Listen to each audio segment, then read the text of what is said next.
This program is supported by Protect Plus Gold, a broad-spectrum disinfectant, kills 99.9% of disease-causing germs and works in 10 minutes.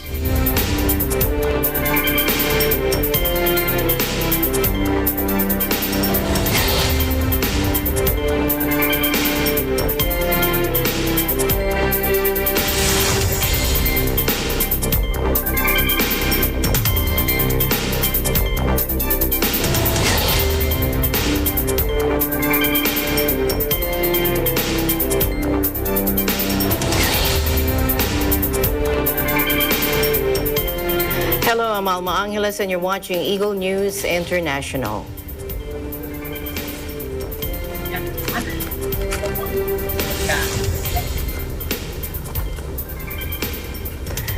On tonight's headlines. Millions of people were confined to their homes in China as the country tried to contain its largest coronavirus outbreak in months, including 7 positive tests found in Wuhan, where the virus first emerged in late 2019.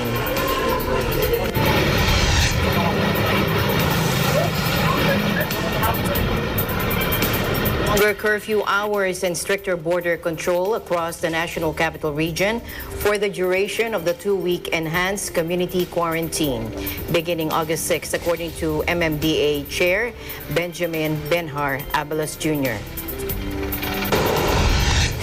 Dozens of villages were evacuated in tourist hotspots in southern Turkey on Sunday as wildfires that have claimed 8 lives raged for a 5th day, while blazes also hit Greece, Italy, and Spain.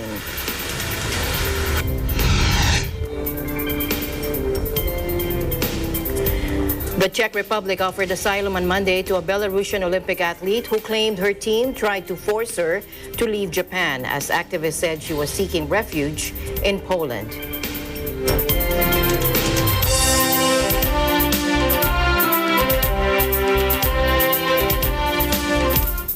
First, millions of people were confined to their homes in China today as the country tried to contain its largest coronavirus outbreak in months, including 7 positive tests found in Wuhan, where the virus first emerged in late 2019. China reported 55 new locally transmitted cases on Monday as an outbreak of the fast-spreading Delta variant reached over 20 cities in more than a dozen provinces. The Wuhan cluster came after the official daily tally was released, but it was confirmed by state media, which said the infections had been traced to a train station. Major cities, including Beijing, have now tested millions of residents while cordoning off residential compounds and placing close contacts under quarantine. Elsewhere, over 1.2 million residents were placed under strict lockdown for the next 3 days in the central city of Zhuzhou in Hunan province Monday, as authorities rolled out a citywide testing and vaccination campaign, according to an official statement. But the latest outbreak linked to a cluster in the city of Nanjing, where 9 cleaners at an international airport tested positive on July 20, is threatening that success, with more than 360 domestic cases reported in the past 2 weeks. In the tourist destination of Zhangjiajie, famed for its National Forest Park, an outbreak spread last month among theater patrons who then brought the virus back to their homes around the country. Now, Zhangjiajie locked down all 1.5 million residents on Friday. Meanwhile, Beijing has blocked tourists from entering the capital during the peak summer holiday travel season.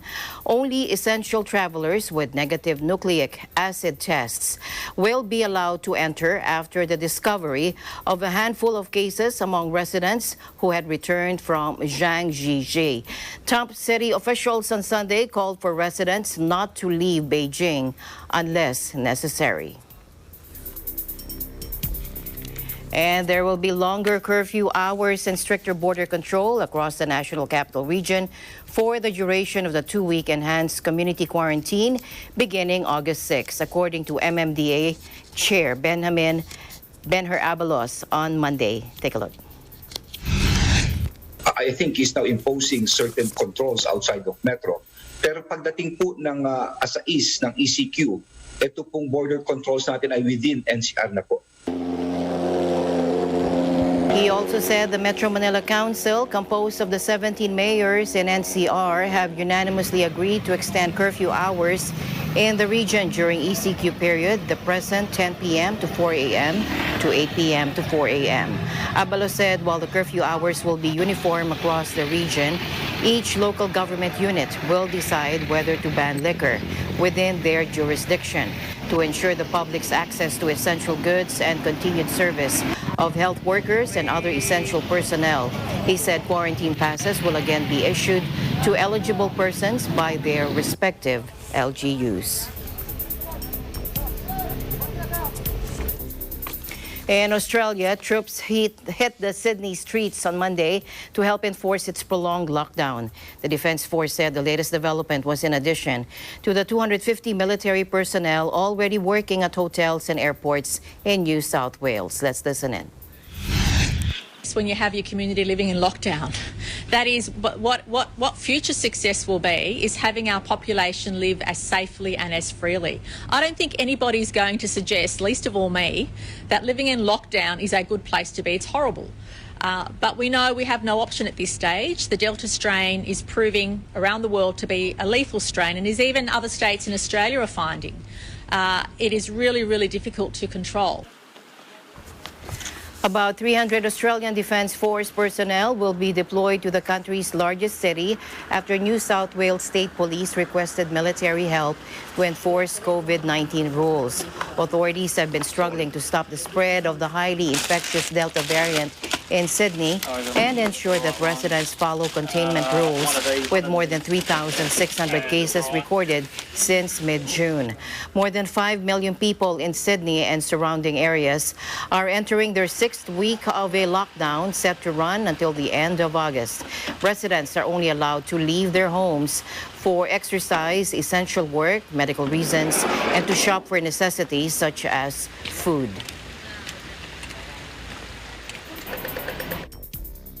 In Brisbane and several surrounding regions, millions of people will remain under lockdown until Sunday after an escalating outbreak grew to 29 cases. Those stay-at-home orders had been scheduled to be lifted on Tuesday. Take a look. So it's starting to become clear that the initial 3-day lockdown will be insufficient to deal with this outbreak. And so we're advising Southeast Queenslanders today in those 11 LGAs that the lockdown will be extended until 4 p.m. on Sunday. That will make it an 8-day lockdown.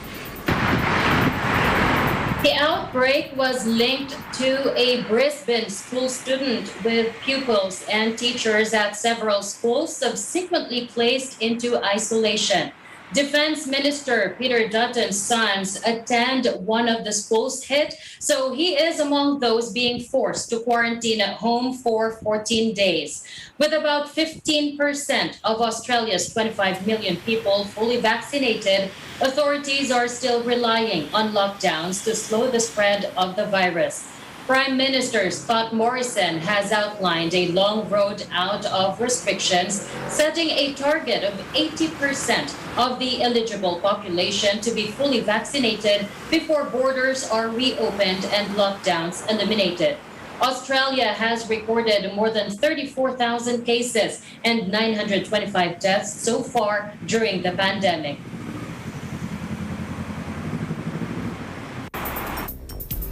Seasonal workers from selected Pacific countries will be allowed into New Zealand without undergoing 2 weeks in quarantine, according to Prime Minister Jacinda Ardern today. The expansion of the travel bubble will be restricted to workers from Tonga, Samoa, and Vanuatu employed in the horticulture and viticulture industries where there are not enough New Zealand-based workers. Again, let's listen in. COVID has closed borders around the globe, and New Zealand, like many other countries, is experiencing workforce shortages. Our closed border has been critical to keeping COVID out and keeping our economy running. Numbers, we know our agricultural sector is experiencing challenges. We've heard the call from primary sectors and others to bring in additional workers in a safe way, and we think that that is now possible. Cabinet has made the decision to work to open up one-way, quarantine-free travel to New Zealand from Samoa, Tonga and Vanuatu for RSC workers, without having to use the MIQ system. While there may not be travel from all three immediately, we're working towards this opening up in September. This policy will open up the ability for significantly more workers to enter the country to assist with an expected peak demand for workers in February and March of 2022. Tonga, Samoa and Vanuatu have largely kept COVID-19 at bay. There have been 4 cases in Vanuatu, 3 in Samoa and none in Tonga. New Zealand, which has recorded just 26 COVID deaths in a population of 5 million, opened a trans-Tasman travel bubble with Australia in April. It was hailed as a major milestone in restarting the global travel industry, but the arrangement was suspended last month when a COVID outbreak spread through Australia.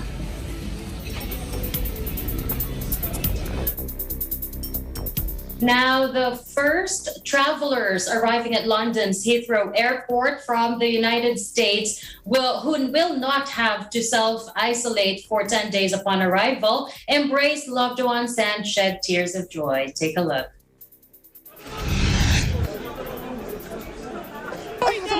What I would like to do, the first thing, is go outside and take off my mask because I need to breathe after so many hours of wearing it. But it's just going to be family, and we're going to do outdoor activities with the little boy. Yeah, just Second home, isn't it? yeah. So just so happy, yeah, that we can all sort of get together again. Excited. Yeah. We haven't slept. I probably slept 1 hour last night, so we've been kind of waiting for her, getting everything ready, and it's been really exciting days for us. So we're looking forward to a lovely week.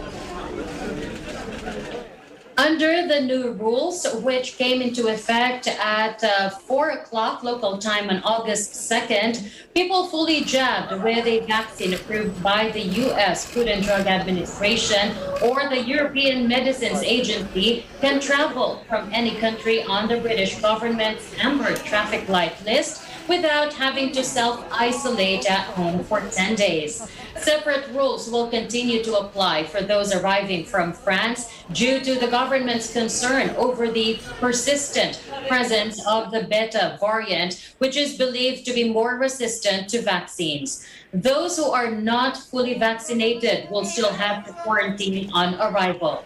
Britain is in the midst of another wave of the virus due to the Delta variant, although case numbers appear to be stabilizing, while its vaccine drive has seen more than 70% of adults fully jabbed.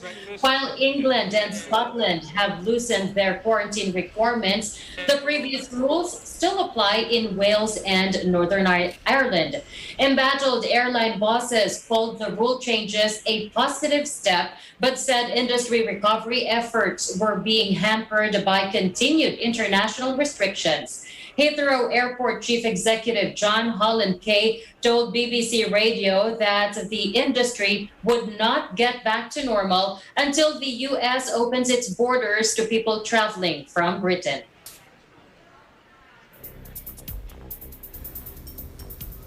Meanwhile, British health authorities are urging more pregnant women to get coronavirus jabs after a national study found that the Delta variant appeared to increase their risk of severe symptoms. The World Health Organization vaccines chief Kate O'Brien earlier also said this week that being pregnant has been shown to increase the risk of severe disease. Here's Caroline Kennedy to tell us more. UK urges more pregnant women to get vaccinated given variant risk. British health organisations have urged more pregnant women to get the coronavirus jabs after a national study found that the Delta variant appeared to increase their risk of severe symptoms. Jacqueline Dunkley-Bent, Chief Midwifery Officer of England, wrote to the GPs and midwives on Friday, urging them to encourage expectant mothers to get a jab as new data showed an increase in severe illness among those hospitalised with virus symptoms. She said she was calling on a pregnant woman to protect themselves and their babies. The Royal College of Obstetricians and Gynecologists, RCOG, and the Royal College of Midwives have also recommended vaccination for pregnant women. Public Health said that it recommends pregnant women get a Moderna or Pfizer vaccines because they have been given to over 130,000 pregnant women in the United States. A paper based on national data compiled by the United Kingdom Obstetric Surveillance System, published online on July 25, found that the proportion of pregnant women admitted to hospital with moderate or severe infection rose significantly after the Delta variant became dominant in May. The paper by University of Oxford researchers found that the pregnant women hospitalized during the Delta wave was more likely to get pneumonia, with a third requiring respiratory support. It is very concerning that the admissions of pregnant women to hospital with COVID-19 are increasing and that pregnant women appear to be more severely affected by the Delta variant of the disease, said the study's chief investigator, Marian Knight, Professor of Maternal and Child Population Health at the University of Oxford. None of the more than 3,000 women admitted to the hospital with the virus symptoms since February was fully vaccinated, they said. The study did not look at pregnant women with mild infections who were treated outside of hospital. World Health Organization's vaccine chief Kate O'Brien said this week that being pregnant has been shown to increase the risk of severe disease. It does put you at greater risk, and that's probably more later in pregnancy when you've got a big belly and your lung capacity is reduced, she said during a live Q&A session on social media. It's really important that pregnant women understand the importance of being vaccinated. The UK had recommended that the vaccination of pregnant women since April be taken but take-up has been very slow compared to the general population, the paper said, blaming misinformation fueled by changing advice early in the vaccination rollout. The findings of the study strongly highlight that the urgent need of international approach to tackle this misinformation and improve uptake of the vaccine during pregnancy, it said. A survey by the RCOG in May found that 58% of pregnant women offered the vaccine had declined it, with most saying they feared harming the baby and were waiting for more information on safety. I'm Caroline Kennedy from Northeast England. We live in interesting times. Thank you, Caroline. In other news, unmasked people pack Miami's South Beach and a Bayside marketplace as the Delta variant of COVID-19 spreads rapidly in Florida, the U.S. state recording the most new cases of the coronavirus. Now, according to data from the Centers for Disease Control and Prevention, Florida reported 21,683 new cases of COVID-19 on Saturday, the state's highest one-day total since the start of the pandemic. The state has become a new epicenter for the virus, as CDC data shows that new case numbers in Florida make up nearly a fifth of all new cases in the U.S. as the highly contagious Delta variant of the coronavirus continues to spread. According to an NPR report, Florida Governor Ron DeSantis has opposed to making masks mandatory across the state in addition to vaccine requirements. DeSantis, along with the state legislature, has limited the ability of local officials to enforce restrictions that public health officials say would help stop the spread of COVID-19. On Friday, DeSantis signed an executive order barring school districts from forcing students to wear a mask or face covering when they return to schools later this month. Under the new order, parents will be able to choose whether their children will wear masks inside the classroom. However, theme parks, SeaWorld and Universal Orlando Resort have updated their masks requirement. They've asked visitors, regardless of vaccination status, to begin wearing masks indoors and practice social distancing if possible. SeaWorld posted on its website that it was recommending that visitors follow the recently updated recommendations given by CDC to wear face coverings while indoors. Disney World in Orlando this past week also brought back an indoor mask mandate.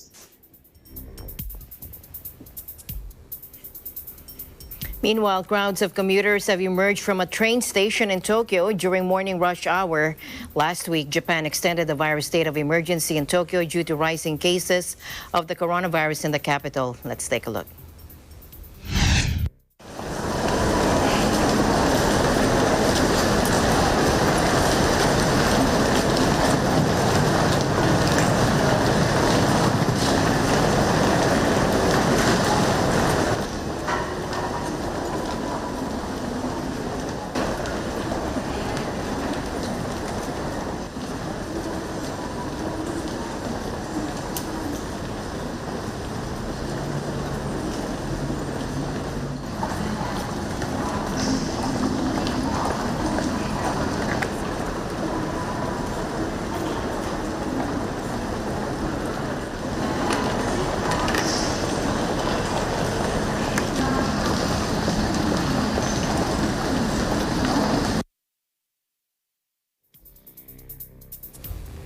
And the news continues here on Eagle News. CJ and I will be back right after this break.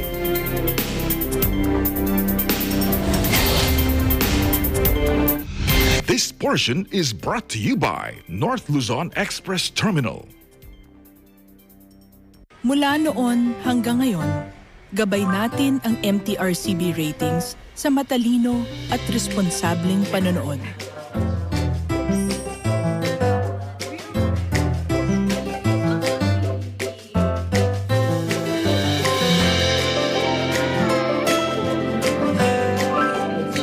Sa tamang pagsunod sa MTRCB ratings, ginagawa nating ligtas at makabuluhan ang panonood ng bawat miyembro ng pamilyang Pilipino.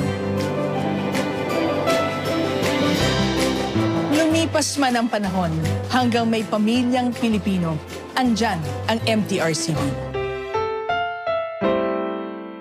Protect yourself and loved ones. Use Protect Plus Gold, a broad-spectrum disinfectant that kills 500 strains of bacteria, fungi, and viruses such as coronavirus and other disease-causing microorganisms. Also potent against viruses in pets. It kills 99.9% of disease-causing germs and works in 10 minutes. Dissolve 1 teaspoon in 1 liter of water. Apply on areas for disinfection or use it for misting. Protect Plus Gold.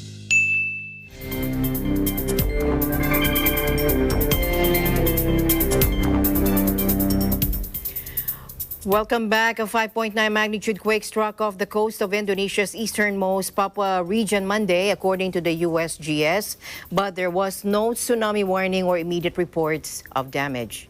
The quake hit at a relatively shallow depth of 12 kilometers, about 180 kilometers northeast of Tuwal City.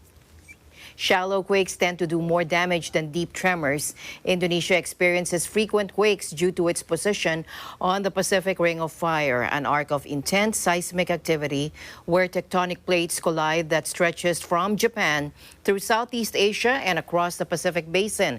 In January, more than 100 people were killed and thousands left homeless by a 6.2 magnitude quake that struck Sulawesi Island, reducing buildings to a tangled mass of twisted metal and chunks of concrete in the seaside city of Mamuju. A 7.5 magnitude quake and a subsequent tsunami in Palu 3 years ago left more than 4,300 people dead or missing.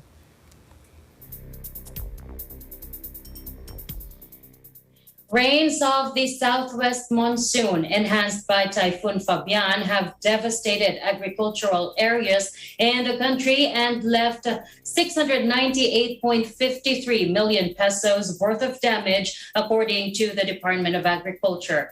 Almost 26,994 farmers were affected, and the volume of production losses is at 14,175 metric tons of agricultural crops, planted to 34,029 hectares in the Cordillera Administrative Region, Ilocos Region, Central Luzon, Calabarzon, Mimaropa, Bicol Region, and Western Visayas.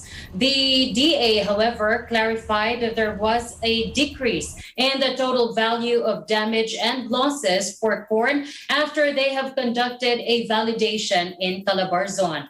The DA guaranteed that rehabilitation of affected areas will be facilitated from their quick response fund. The affected farmers are also urged to avail of DA Survival and Recovery Loan Program of the Agricultural Credit Policy Council funds or funds from the Philippine Crop Insurance Corporation for the farmers' indemnification are also being prepared for rollout.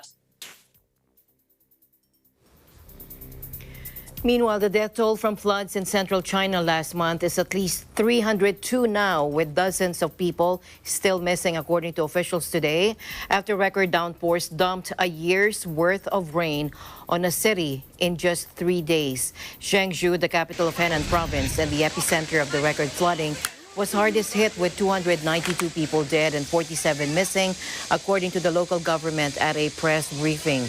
Residents were trapped in subway carriages, underground car parks, and tunnels. Heavy downpours that began July 17 have affected over 14 million people, damaged thousands of homes, and caused economic losses in Zhengzhou, estimated at 53 billion yuan or $8.2 billion. The total losses across the province were almost double that amount, and experts say freak weather events, heavy floods, and punishing droughts are increasingly common due to climate change.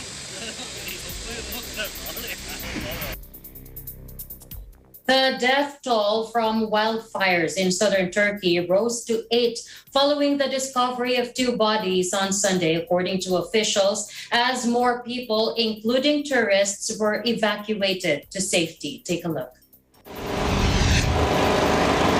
Gönüllerinden getirdiği içecekleri gruplandırıp herkese eş şekilde dağıtmaya çalışıyoruz. Hani gelen o sahadaki çalışanlara içecek, yiyecek ihtiyacını karşılamaya çalışıyoruz. Düzenlemeye çalışıyoruz yani. Yani burada yangın, bu felaket, afet olurken benim gibi çoğu halk, Marmaris halkı kesinlikle kafasını yastığa koyup rahat rahat uyuyamaz. Biz memleketimize sahip çıkacağız ki geleceğimizin yanmasını önleyeceğiz ki burada tekrar bir şeyler olsun ama çok kötü durumda şu an. Gerçekten çok kötü durumda.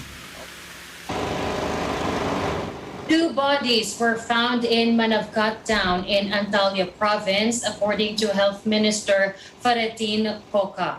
The Turkish national and German died in their fire-damaged home, according to state news agency Anadolu. Turkey has suffered the worst fires in at least a decade, official data show, with nearly 95,000 hectares burned so far this year, compared with an average of 13,516 at this point in the year between 2008 and 2020.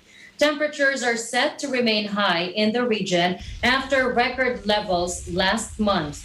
The General Directorate of Meteorology registered a temperature of 49.1 degrees Celsius on July 20 in the southeastern town of Cizre. The mercury is expected to reach 40 degrees Celsius in Antalya today.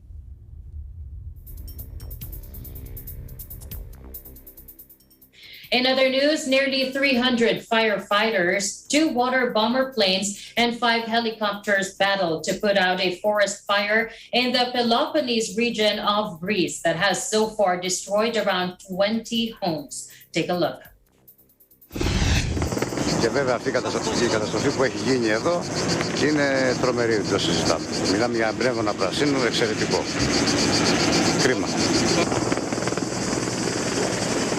Hospitals in Patras and Aigio were put on notice to admit any injured people, while the Coast Guard has been on standby to to rescue any swimmers overcome by smoke.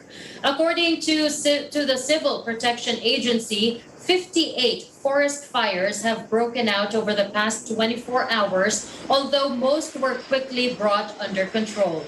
The EU's European Forest Fire Information System said that 13,511 hectares had been burnt as of Sunday.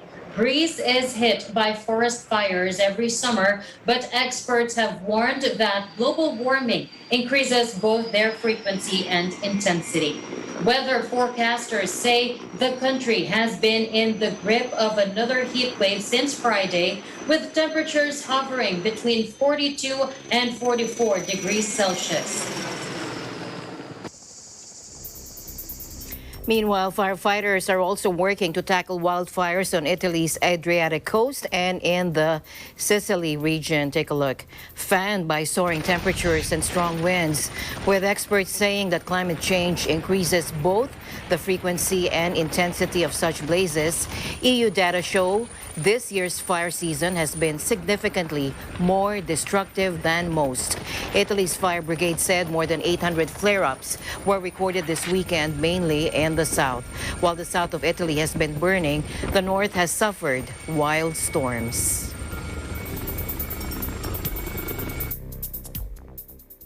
In Spain, dozens of firefighters backed by water-dropping aircraft were battling a wildfire that broke out Saturday afternoon near the San Juan Reservoir, about 70 kilometers east of Madrid.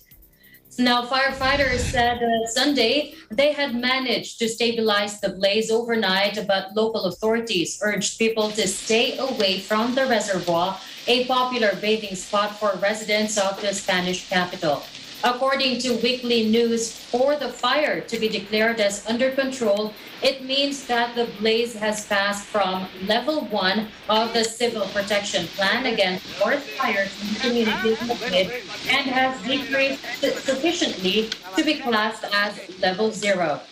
Overnight, 14 firefighters, along with forest brigades from the community of Madrid, remained at the site of the blaze to ensure that it remained controlled during the night. In other news, UNICEF estimates that over 100,000 children in Tigray could suffer from life-threatening severe acute malnutrition, or SAM, in the next 12 months, a tenfold increase compared to the average annual caseload. Speaking of her own recent experience in the region, UNICEF spokesperson Marixie Mercado noted that one young female survivor of sexual assault told her that she watched her grandmother get killed. Again, let's listen in. UNICEF estimates that over 100,000 children in Tigray could suffer from life-threatening severe acute malnutrition in the next 12 months, a tenfold increase compared to the average annual caseload. Screening data also indicates that almost half, that's 47%, of all pregnant and breastfeeding women are acutely malnourished. We need unfettered access into Tigray and across the region in order to provide support to children the children and women urgently need. Right now, we have just 6,900 cartons of life-saving, ready-to-eat therapeutic foods in our warehouses in Tigray. That is enough to treat severe malnutrition in just 6,900 children. She watched her grandmother get killed. She was raped by several men as she watched her 9-month-old baby being tossed around by other men. And what the doctor at this UNICEF-supported referral center in Mekelle said, which also struck me, was that in many cases it's not the assault itself that is the worst part, but it is the psychological damage. And this development comes as UNICEF announced that it had recently reached areas of Tigray that were previously inaccessible owing to insecurity linked to nearly 9 months of conflict between government forces and those loyal to the Tigray People's Liberation Front. Ethiopian Prime Minister Abiy Ahmed sent troops into Tigray last November to oust the region's ruling party, the Tigray People's Liberation Front. A move, he said, was in response to TPLF attacks attacks on federal army camps. Though the 2019 Nobel Peace Laureate declared victory later that month, TPLF fighters remained on the run and fighting dragged on. Iran, in other news, Iran vowed to respond to any adventurism. Its foreign ministry said after the U.S. and Britain joined Israel in blaming Tehran for a deadly tanker attack, claims it denies. Take a look. مشروطیت نامشروع رژیم اشغالگر قدس باید دست از این اتهام‌زنی‌های واهی برداره. رژیم اشغالگر قدس بار اولش نیست که از این اتهامات متوجه جمهوری اسلامی ایران کرده. هر کجا این رژیم رفته با خودش ناامنی، ترور و خشونت برده. הראיות המודיעיניות לכך קיימות, ואנחנו מצפים שהמערכת הבינלאומית תבהיר למשטר האיראני שהם עשו טעות קשה. The Mount Mercer Street, managed by prominent Israeli billionaire Eyal Ofer, was attacked on Thursday off Oman. A British security guard and a Romanian crew member were killed in what the United States, Britain, and the vessel's operator Zodiac Maritime said appeared to be a drone strike. Israel blamed Iran for the attack, accusations rejected by Tehran. There have been several recent reported attacks on Iranian ships that Tehran has linked to Israel. In April, Tehran said its freighter Saviz was hit by an explosion in the Red Sea after media reports said Israel had targeted the ship. The New York Times reported at the time that this was an Israeli retaliatory attack after Iran's earlier strikes on Israeli ships. Iran has also accused Israel of sabotaging its nuclear sites and killing a number of its scientists. Iran's foreign ministry spokesman Saeed Khatibzadeh said Sunday that Israel must stop such baseless accusations. The US and Britain on Sunday also then blamed Iran for the attack, with Washington vowing an appropriate response.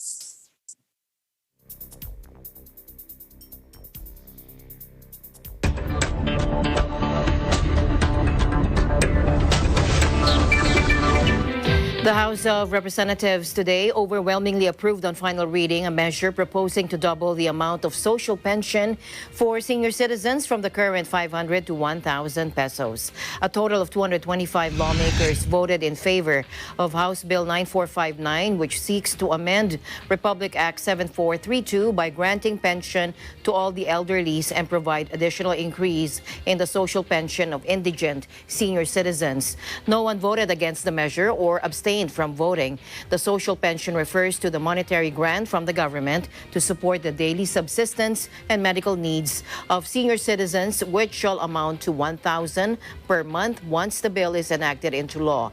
Under the bill, the Department of Social Welfare and Development shall be tasked to review and, when necessary, increase the amount of social pension every 2 years after its enactment into law.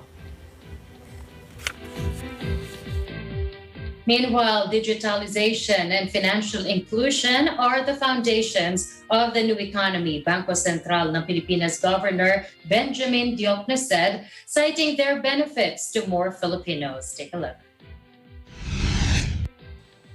Why finance digitalization? Financial technology makes transactions easier and faster, which in turn speeds up income.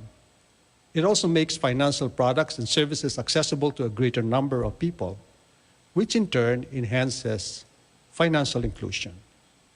In October last year, the BSP launched the Digital Payments Transformation Roadmap. Our goal is to shift from a cash-heavy to a cash-light society, where at least half of financial transactions are done digitally. By 2023, our other goal is that at least 70% of adult population should have financial accounts.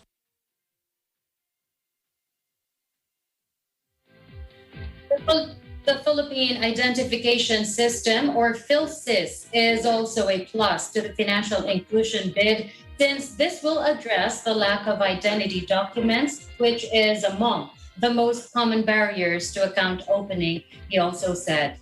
These measures are expected to boost the economy's recovery and ensure the achievement of the central bank's financial inclusion and digitalization bid.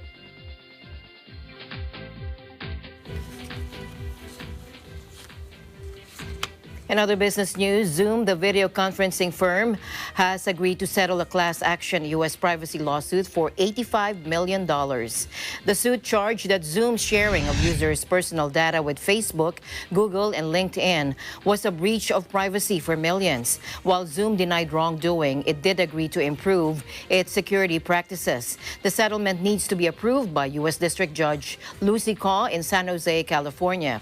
And those who paid for an account can receive 15% of the money they paid to Zoom for their core subscription during that time, or $25, whichever is greater, while those who did not pay for a subscription can make a claim for $15. YouTube said Sunday it had barred Sky News Australia from uploading new content for 1 week, citing concerns about COVID-19 misinformation. The move comes after a review of posts uploaded by the Rupert Murdoch-owned TV channel, which has a substantial online presence. We have clear and established COVID-19 medical misinformation policies to prevent the spread of COVID-19 misinformation that could cause real-world harm, a YouTube statement said. Its posts, including some questioning whether there is a pandemic and the efficacy of vaccines, are widely shared on social media forums around the world that spread virus and vaccine misinformation. Sky News confirmed the temporary ban, and a spokesperson said, "We support broad discussion and debate on a wide range of topics and perspectives, which is vital to any democracy." YouTube has a 3 strikes policy on violations, with the first resulting in a 1-week suspension, a second strike within 90 days, producing a 2-week ban, while a third means permanent removal from the platform. In other news, China has opened the doors on what it bills as the world's largest planetarium, a new Shanghai facility that showcases the nation's recent extraterrestrial exploits, while notably downplaying those of space pioneers like the U.S. Take a look.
To sports now, the Czech Republic offered asylum on Monday to a Belarusian Olympic athlete who claimed her team tried to force her to leave Japan, as activists said she was seeking refuge in Poland. Sprinter Kristina Timanovskaya, 24 years old, spent the night in a Japanese airport hotel after asking Tokyo Olympics officials to help her avoid being put on a flight back to Belarus. Take a look. Я прошу Международный Олимпийский комитет о помощи. На меня было оказано давление, и меня пытаются вывести из страны без моего согласия, поэтому я прошу Международный Олимпийский комитет вмешаться в это.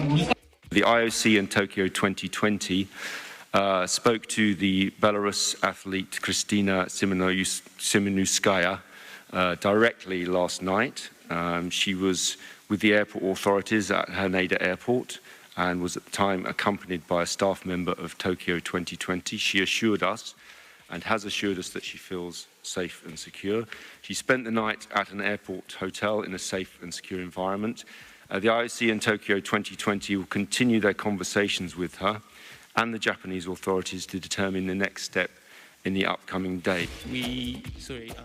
Reports said the runner was seeking to apply for asylum, possibly in Europe. Timanovskaya alleged overnight that her team was attempting to send her home after she criticized Belarus's Athletics Federation for entering her into a relay race in Tokyo without giving her notice. It turns out our great bosses, as always, decided everything for us, she said in an Instagram story video that is no longer available. But they decided to do everything behind my back, she said. Overnight, the Belarusian Sports Solidarity Foundation, a group that supports opposition athletes, said officials from the Belarus team had tried to deport Timanovskaya, and in a video, the athlete appealed to the IOC to intervene in her case.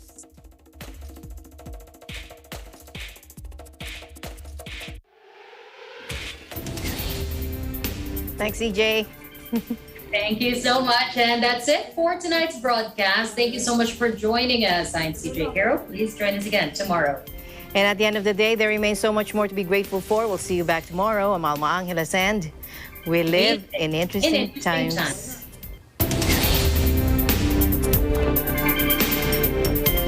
This program is supported by Protect Plus Gold, a broad-spectrum disinfectant, kills 99.9% of disease-causing germs and works in 10 minutes.